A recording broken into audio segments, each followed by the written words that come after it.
2024च्या लोकसभा निवडणुकीच्या दरम्यान अमित शहा हे म्हणाले होते, पाक ऑक्युपाई कश्मीर भारत का है और हम वो लेके रहेंगे। पण आता या दरम्यान चीन मध्ये अडथळा म्हणून आल्यामुळे हे शक्य आहे का?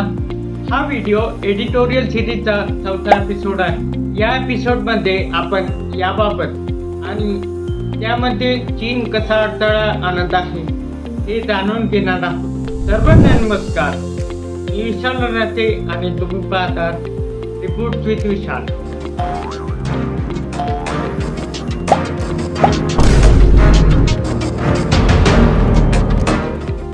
गालवानच्या घटनेनंतर काही महिने शांतता होती। आता पुन्हा एकदा चीन आणि पाकिस्तानने काश्मीरवर एक संयुक्त निवेदन जारी केले आहे। नवी दिल्ली या तिसऱ्या पक्षाच्या हस्तक्षेपाकडे दुर्लक्ष करत आहे, पण काश्मीरमध्ये चीनच्या हस्तक्षेपाबाबत भारताने चीनपेक्षा मजबूत धोरणात्मक बदल करून घेण्याची वेळ आली आहे।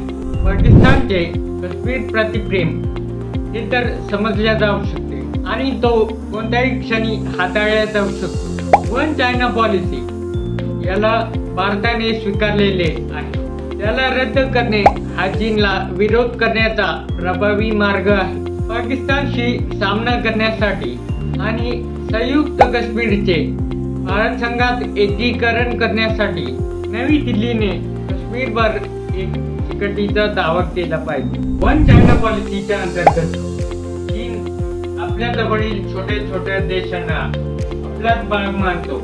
हे लक्षात ठेवणे महत्त्वाचे आहे की भूतकाळामध्ये म्हणजे पंडित नेहरू यांच्या काळामध्ये आपण वन चायना पॉलिसीला भारताने मान्यता दिली होती, परंतु चीनने अद्यापही वन इंडिया पॉलिसीला स्वीकारलेले नाही। यापेक्षा वाईट आता बेजिंग तर आपल्या जम्मू अँड काश्मीरमध्ये हस्तक्षेप करत आहे आणि अरुणाचल प्रदेश हा विवादित प्रदेश असल्याचा घृणास्पद दावा देखील करत आहे।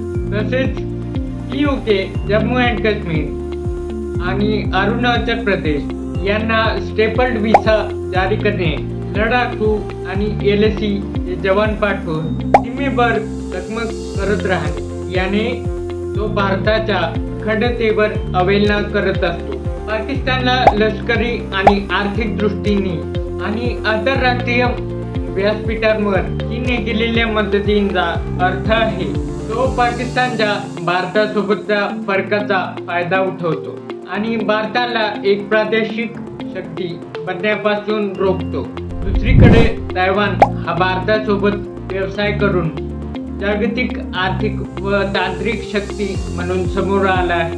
तैवानमध्ये भारताचा स्टेक मोठा आहे, जसे की भारतात संयुक्त सेमीकंडक्टर बनवून आणि कामगारांची तूट भरून काढण्यासाठी बरेच भारतीय तैवानमध्ये पाठवले आहेत। अर्थात रिसेंटली या दोन्ही देशांमध्ये तैवानला मजूर सोर्स करून देण्याबाबत एक करार देखील झाला। दुसरीकडे भारत आणि अमेरिका अनेक क्षेत्रात आपले संबंध दृढ करत आहे।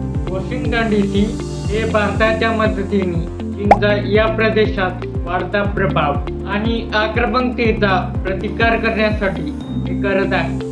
अमेरिका आणि त्याच्या मित्र राज्यांच्या भागीदारीने चीनचा प्रतिकार करण्यासाठी भारत स्वतःच्या राष्ट्रीय हितासाठी प्रत्युत्तर देत आहे।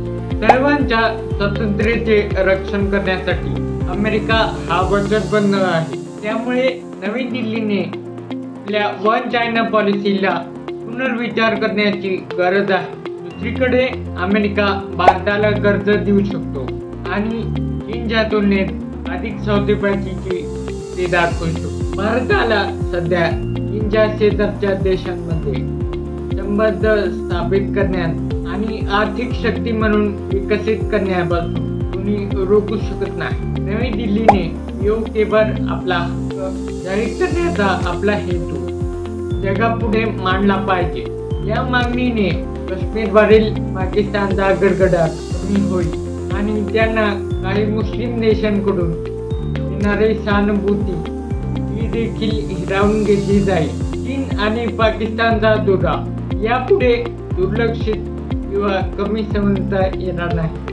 तर POK आपल्याला परत मिळेल की नाही याबद्दल तुम्हाला काय वाटते मला खाली कमेंट्समध्ये कळवा। चॅनल सबस्क्राईब करायला विसरू नका आणि धन्यवाद। भेटूया पुढील व्हिडिओ।